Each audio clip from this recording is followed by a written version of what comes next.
Day trading কি শুধুই একটা ভাগ্যের খেলা, নাকি এর পেছনে আসলেই একটা সফল ব্লুপ্রিন্ট আছে?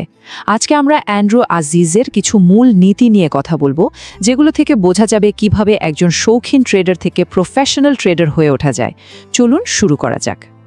কিন্তু একদম শুরুতেই চলুন সেই কঠিন প্রশ্নটার মুখোমুখি হই, যেটা প্রায় সব ট্রেডারকে ভাবায়। কেন এত মানুষ ডে ট্রেডিংয়ে টাকা হারায়? কেন 90%-এরও বেশি ট্রেডার শেষ পর্যন্ত সফল হতে পারে না? উত্তরটা কিন্তু কোনো গোপন স্ট্র্যাটেজিতে নেই, বরং অন্য কোথাও লুকিয়ে আছে। আর ঠিক এখানেই অ্যান্ড্রু আজিজের মূল দর্শনটা চলে আসে। উনি বলছেন, ডে ট্রেডিং মানে কিন্তু বড় লাভ করা নয়, এটা হলো নিজের অ্যাকাউন্টকে বড় ধরনের ক্ষতি থেকে বাঁচিয়ে রাখা। এই একটা বাক্যই কিন্তু একজন প্রফেশনাল আর একজন অ্যামেচার ট্রেডারের মধ্যে আকাশ পাতাল তফাৎ গড়ে দেয়। তাহলে এই প্রফেশনাল ব্লুপ্রিন্টের প্রথম ধাপটা কি? দেখুন, সফল ট্রেডিং কোনো জাদুকরি স্ট্র্যাটেজি দিয়ে শুরু হয় না। এর শুরু হয় একটা শক্ত, মজবুত ভিত্তি দিয়ে। আচ্ছা, ধরুন একজন ট্রেডার, নাম তার রাহিম। সে প্রতিদিন 5 থেকে 6টা ভিন্ন ভিন্ন সেটআপ চেষ্টা করত, কখনো ব্রেকআউট, কখনো আবার পুলব্যাক। কিন্তু দিন শেষে সে নিজেই দ্বিধায় পড়ে যেত। তারপর যখন সে তার ট্রেডিং জার্নালটা মন দিয়ে দেখতে শুরু করলো, তখন একটা পরিষ্কার প্যাটার্ন তার চোখে পড়ল। সে দেখল একটা নির্দিষ্ট সেটআপেই সে আসলে বারবার সফল হচ্ছে। রাহিম যেটা খুঁজে পেয়েছিল, প্রফেশনাল ট্রেডিংয়ের ভাষায় তাকেই বলে এজ।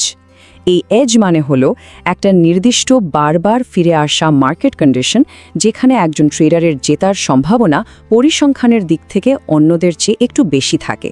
এটা আসলে এলোমেলোভাবে ট্রেড করার ঠিক উল্টো একটা কনসেপ্ট। কিছু সাধারণ এজের উদাহরণ যদি বলি, তাহলে হতে পারে প্রি মার্কেট ব্রেকআউট, কিংবা ওপেনিং রেঞ্জ ব্রেকআউট, অথবা ভিডব্লিউএপে পুলব্যাক। আসল কাজটা হলো এগুলো নিয়ে পরীক্ষা করে খুঁজে বের করা যে কোনটিতে একজন ট্রেডার সবচেয়ে বেশি স্বচ্ছন্দ এবং সফল। বেশ, এজ তো না হয় খুঁজে পাওয়া গেল, কিন্তু এটাকে কাজে লাগাবেন কিভাবে? ঠিক এখানেই আসে স্ট্র্যাটেজির ভূমিকা। চলুন দেখি এই এজকে কিভাবে একটা কার্যকরী স্ট্র্যাটেজিতে পরিণত করা যায়। দেখুন, যে কোনো ভালো স্ট্র্যাটেজির কিন্তু 4টে অপরিহার্য অংশ থাকে। 1. ট্রেডে ঢোকার একটা পরিষ্কার নিয়ম বা এন্ট্রি রুল। 2. আগে থেকে ঠিক করে রাখা একটা স্টপ লস। 3. একটা যৌক্তিক প্রফিট টার্গেট। আর 4 নম্বরটা হলো ট্রেড ম্যানেজমেন্ট প্ল্যান, মানে ট্রেডে ঢোকার পর ঠিক কি করতে হবে তার পরিকল্পনা। এর একটাও কিন্তু বাদ দেওয়া যাবে না। একটা উদাহরণ দিলে ব্যাপারটা পরিষ্কার হবে। ধরুন, ওপেনিং রেঞ্জ ব্রেকআউট বা ওআরবি স্ট্র্যাটেজি। এখানে শুধু প্রাইস ব্রেক করলে এন্ট্রি নেওয়া হয় না, সাথে হাই ভলিউমও দেখতে হয়। এই বেশি ভলিউমটা নিশ্চিত করে যে মুভমেন্টটা আসল, কোনো ফেক আউট বা ফাঁদ নয়। আসল কথা হলো প্রতিটি নিয়মের পেছনেই একটা শক্ত যুক্তি থাকতে হবে। এখন আমরা এই ব্লুপ্রিন্টের সম্ভবত সবচেয়ে গুরুত্বপূর্ণ অংশে চলে এসেছি, রিস্ক এবং মানসিক নিয়ন্ত্রণ। এটাই হলো সেই অদৃশ্য বর্ম, যা একজন পেশাদারকে একজন শৌখিন ট্রেডার থেকে পুরোপুরি আলাদা করে দেয়। চলুন ট্রেডার নাসিমের কথা ভাবি। তার অ্যাকাউন্টে ছিল মাত্র $2000, কিন্তু সে একটা খুব সহজ কিন্তু অটল নিয়ম মেনে চলে তার অ্যাকাউন্টটাকে বড় বিপদ থেকে বাঁচিয়ে রেখেছিল। আর সেই নিয়মটা ছিল এই সংখ্যাটা 1%। রিস্ক ম্যানেজমেন্টের সবচেয়ে জরুরি নিয়ম হলো কোনো একটা ট্রেডে মোট ক্যাপিটালের 1% বেশি ঝুঁকি কখনোই না নেওয়া। এই একটা নিয়মই নাসিমকে বড় ধরনের লোকসান থেকে দিনের পর দিন বাঁচিয়ে দিয়েছে। কিন্তু এই 1% নিয়মটা বাস্তবে প্রয়োগ করবেন কিভাবে? এর জন্য একটা খুব সহজ ফর্মুলা আছে। প্রথমে আপনার অ্যাকাউন্টের 1% কত ডলার হয় সেটা বের করুন। এরপর আপনার এন্ট্রি প্রাইস থেকে স্টপ লস প্রাইসের দূরত্বটা কত সেটা দেখুন। সবশেষে আপনার ডলার রিস্ককে ওই স্টপ লসের দূরত্ব দিয়ে ভাগ করলেই শেয়ারের সংখ্যাটা বেরিয়ে আসবে। ব্যাস, এই ফর্মুলা নিশ্চিত করে যে আপনার ঝুঁকি যেন কখনোই 1% ছাড়িয়ে না যায়। একজন অ্যামেচার আর একজন প্রফেশনাল ট্রেডারের মানসিকতার মধ্যে কিন্তু বিরাট একটা পার্থক্য আছে। অ্যামেচাররা সবসময় বড় জয়ের পেছনে ছোটে আর লস নিতে একদম ভয় পায়। অন্যদিকে প্রফেশনালরা ছোট কিন্তু ধারাবাহিক লাভের দিকে ফোকাস করে আর লসকে তারা ব্যবসার একটা খরচ হিসেবেই মেনে নেয়। তারা আবেগের বশে ট্রেড করে না, তারা একটা প্রমাণিত সিস্টেম মেনে চলে। আর এখানেই অ্যান্ড্রু আজিজের আরেকটা অসাধারণ কথা মনে পড়ে যায়। তিনি বলেন, বেশিরভাগ ট্রেডার কিন্তু স্ট্র্যাটেজির কারণে ব্যর্থ হয় না, তারা ব্যর্থ হয় কারণ তারা নিজেদেরই নিয়ন্ত্রণ করতে পারে না। তার মানে আসল যুদ্ধটা কিন্তু মার্কেটের সাথে নয়, নিজের মনের সাথেই। ট্রেডার রাশেদের গল্পটা ভাবুন। তার প্রথম ট্রেডটাতে স্টপ লস হিট করার পর সে ভীষণ রেগে যায়, আর সেই রাগ থেকেই সে একটা রিভেঞ্জ ট্রেড নিয়ে বসে, মানে কোনো নিয়ম না মেনে শুধু প্রতিশোধ নেওয়ার জন্য ট্রেড করা। ফলাফল, একটা ছোট ক্ষতি সেদিন তার জন্য একটা বিশাল লোকসানের কারণ হয়ে দাঁড়ায়। আবেগ যখন নিয়ন্ত্রণের বাইরে চলে যায়, ঠিক এটাই হয়। এখন আমরা ব্লুপ্রিন্টের একদম চূড়ান্ত ধাপে। এজ, স্ট্র্যাটেজি, রিস্ক ম্যানেজমেন্ট আর মানসিকতা, এই সব কিছুকে একসাথে মিলিয়ে কিভাবে নিজের একটা ব্যক্তিগত ট্রেডিং সিস্টেম তৈরি করা যায়, চলুন এবার সেটা দেখি। যেমন ধরুন, ট্রেডার সাবা, সে সিদ্ধান্ত নিল যে সে শুধু একটাই স্ট্র্যাটেজির ওপর ফোকাস করবে, 9 EM পুলব্যাক। কিন্তু ও সরাসরি আসল টাকা দিয়ে ট্রেড শুরু করার আগে সে টানা 40 দিন ধরে পেপার ট্রেডিং করে তার সিস্টেমটাকে ভালোভাবে পরীক্ষা করে নিল। তাহলে নিজের ব্লুপ্রিন্ট তৈরির ধাপগুলো কি কি? প্রথমে নিজের প্রমাণিত এজ কোনটা সেটা ঠিক করতে হবে।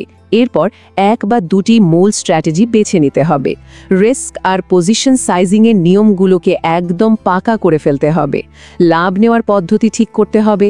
আর সব শেষে প্রত্যেকটা ট্রেডের জার্নাল রেখে সেটাকে নিয়মিত রিভিউ করতে হবে। একটা সত্যিকারের ট্রেডিং সিস্টেমকে আসলে 3টে শব্দ দিয়ে সংজ্ঞায়িত করা যায়: নিয়ম, শৃঙ্খলা এবং ধারাবাহিকতা। নিয়ম থাকলে আর সেই নিয়ম মেনে চলার মতো শৃঙ্খলা থাকলে তবেই কিন্তু পারফরমেন্সের ধারাবাহিকতা আসবে। সুতরাং শেষ কথা হলো এটাই, ডে ট্রেডিংয়ের আসল লক্ষ্য কিন্তু একদিনে একটা বিশাল জয় পাওয়া নয়। আসল লক্ষ্য হলো সময়ের সাথে সাথে একটা অনুমানযোগ্য এবং পুনরাবৃত্তিযোগ্য পারফরমেন্স ধরে রাখা। এই ধারাবাহিকতাই আসলে সফলতার আসল রহস্য। শেষ করার আগে একটা প্রশ্ন রেখে যেতে চাই। একটু নিজের ট্রেডিংয়ের দিকে তাকিয়ে ভেবে দেখুন তো, সেটাকে নিয়মের উপর চলে নাকি পুরোপুরি আবেগের উপর? উত্তরটা হয়তো আপনার ট্রেডিং ক্যারিয়ারের ভবিষ্যৎটাই নির্ধারণ করে দেবে। বইটি থেকে আমরা কি কি শিখতে পারি? 1. নিজের এজ খুঁজে পাওয়া সফলতার প্রথম ধাপ। এই বইটি আমাদের শেখায় প্রতিটি ট্রেডারের একটি ব্যক্তিগত এজ থাকে যা তাকে বাজারে এগিয়ে রাখে। উদাহরণস্বরূপ, নাফিস নামের একজন ট্রেডার প্রথমে অনেক স্ট্র্যাটেজি চেষ্টা করলেও বুঝতে পারে যে সে ভিওয়াপ বাউন্স সেটআপের সবচেয়ে কম ভুল করে এবং মানসিকভাবে শান্ত থাকে। সে 30 দিনের জন্য শুধু এই সেটআপ ট্রেড করে দেখে, তার উইন রেট 65%। তখন সে বুঝতে পারে এটাই তার এজ। বইটি থেকে আমরা শিখি যে এলোমেলো ট্রেড না করে নিজের জন্য একটি শক্তিশালী এজ খুঁজে নেওয়া ট্রেডিংয়ের সবচেয়ে বড় ধাপ। 2. মার্কেট স্ট্রাকচার না বুঝলে ট্রেডিং অসম্পূর্ণ। অ্যান্ড্রু আজিজ স্পষ্ট করে বলেছেন, মার্কেট কখনো এলোমেলোভাবে চলে না, বরং তার নির্দিষ্ট কাঠামোর উপর ভিত্তি করে চলে। উদাহরণস্বরূপ, মারিয়া লক্ষ্য করে যে একটি স্টক 100 থেকে 104-এ দ্রুত ওঠার পর 102.50 পর্যন্ত একটি ছোট পুলব্যাক করে আবার 106-এ উঠে যায়। সে বুঝতে পারে এটি একটি strong uptrend plus shallow pullback structure. যারা পুলব্যাকের সময় ভয় পায় তারা সুযোগ হারায়, কিন্তু স্ট্রাকচার বুঝে যারা এন্ট্রি নেয় তারা পূর্ণ ট্রেন্ডের লাভ কুড়িয়ে নিতে পারে। বইটি আমাদের শেখায় স্ট্রাকচার বোঝা মানে সঠিক সময় সঠিক ট্রেড নেওয়া। 3. লেভেল 2 এবং টাইম অ্যান্ড সেলস ছাড়া আপনি অন্ধ ট্রেডার। বইটি দেখায় যে শুধু চার্ট দেখে দেরিতে ট্রেড করার চেয়ে level 2 plus time and sales দেখে অর্ডার ফ্লো বোঝা জরুরি। উদাহরণ, একটি স্টক $50 রেজিস্ট্যান্সে দাঁড়িয়ে আছে। চার্ট দেখে মনে হচ্ছে ব্রেক করবে, কিন্তু লেভেল 2-তে দেখা গেল আস্ক সাইডে 10,000 শেয়ারের একটি বিশাল সেল অর্ডার রয়েছে। এর মানে হচ্ছে বড় প্রতিষ্ঠান এখনও দাম বাড়াতে দিচ্ছে না, তাই একজন সচেতন ট্রেডার শর্ট নেয় এবং স্টক নেমে যায় 49-এ। যারা শুধু চার্ট দেখে কিনেছিল তারা আটকে যায়। বইটি শেখায় চার্টের পেছনে যে অর্ডার ফ্লো লুকানো আছে সেটাই আসল সত্য। 5. হাই প্রবাবিলিটি স্ট্র্যাটেজিজ, ওআরবি, ভিওয়াপ, ট্রেন্ড কন্টিনিউয়েশন। বইতে অ্যান্ড্রু দেখান প্রতি স্ট্র্যাটেজি একটি প্রবাবিলিটি গেম। যেমন ওআরবি ওপেনিং রেঞ্জ ব্রেকআউট সেটআপে একটি শক্তিশালী 5 মিনিট ক্যান্ডেলের উপর ভিত্তি করে এন্ট্রি নেওয়া যায়। রাশেদ একদিন এএমডি স্টক ওপেনের পর শক্তভাবে 121.20 ভাঙলে ওআরবি ট্রেড নেয় এবং স্টক দ্রুত 123-এর দিকে উঠে যায়। একইভাবে ভিওয়াপ রিভার্সাল বা 9 এর ট্রেন্ড কন্টিনিউয়েশন ট্রেড বারবার ফলো করলে কনসিস্টেন্সি তৈরি হয়। বইটি আমাদের শেখায় একটি প্রমাণিত হাই প্রবাবিলিটি সেটআপ বারবার ফলো করায় প্রফেশনাল ট্রেডিং। 6. রিস্ক ম্যানেজমেন্ট, ছোট লসে বড় ঝুঁকি দূর করা। অ্যান্ড্রু বলেন, protecting your account is more important than making profits. উদাহরণস্বরূপ, ইমরান তার $1500 অ্যাকাউন্টে প্রতি ট্রেডে 1% মানে $15 বেশি রিস্ক না নেওয়ার সিদ্ধান্ত নেয়। একদিন সে স্টপ লস হিট করে $15 লস করে, কিন্তু তার ক্যাপিটাল সুস্থ থাকে। কিন্তু তার বন্ধু আবু ইমোশনস নিয়ে 300 শেয়ার নিয়ে ট্রেড করে এবং 1 মিনিটেই $120 লস করে ফেলে। বইটি এখানেই আমাদের শেখায় যে ট্রেড জিতলে লাভ হবে, কিন্তু বড় লস হলে পুরো অ্যাকাউন্ট ধ্বংস হয়ে যাবে। তাই রিস্ক ম্যানেজমেন্টই সবচেয়ে বড় স্কিল। 7. টেপ রিডিং, বাজারের ভবিষ্যৎ আগে থেকেই বোঝা। টেপ রিডিং হলো বাজারের হার্টবিট। উদাহরণস্বরূপ, একটি স্টক 20.00 রেজিস্ট্যান্সে দাঁড়িয়ে আছে। টাইম অ্যান্ড সেলসে বারবার বড় লাল অর্ডার আসছে, মানে বিক্রেতারা শক্তিশালী। লেভেল 2তে আস্ক সাইড ঠিক হচ্ছে, মানে দাম বাড়ানো কঠিন। একজন স্মার্ট ট্রেডার শর্ট নেয় এবং স্টক অল্প সময় নেমে আসে 19.20। বইটি দেখায় চার্ট যা দেখায় তার আগেই টেপ ট্রেডারকে সংকেত দেয়। 8. ট্রেডিং সাইকোলজি, নিজের মনকে নিয়ন্ত্রণ করাই সবচেয়ে কঠিন কাজ। এই বইটির সবচেয়ে গুরুত্বপূর্ণ শিক্ষা হলো স্ট্র্যাটেজির চেয়ে মানসিক নিয়ন্ত্রণ বেশি দরকার। উদাহরণস্বরূপ, সাব্বির দিনে প্রথমেই একটি ট্রেডে $20 লস করে রেগে গিয়ে পরপর 3টি রিভেঞ্জ ট্রেড নিয়ে মোট $150 লস করে। পরে সে বুঝেছে তার স্ট্র্যাটেজি খারাপ না, তার আবেগ খারাপ। এরপর সে 2টি লস = দিনের ট্রেড শেষ নিয়ম মানে এবং 1 মাসে প্রথমবার পজিটিভ রেজাল্ট পায়। বইটি শেখায় মানসিক শৃঙ্খলা ছাড়া স্ট্র্যাটেজি কিছুই না। 8. নিজের ট্রেডিং সিস্টেম তৈরি করা, প্রফেশনাল ট্রেডারের পরিচয়। শেষে অ্যান্ড্রু বলেন, একজন সফল ট্রেডার কখনোই এলোমেলো ট্রেড করে না, তার একটি সংগঠিত ট্রেডিং সিস্টেম থাকে।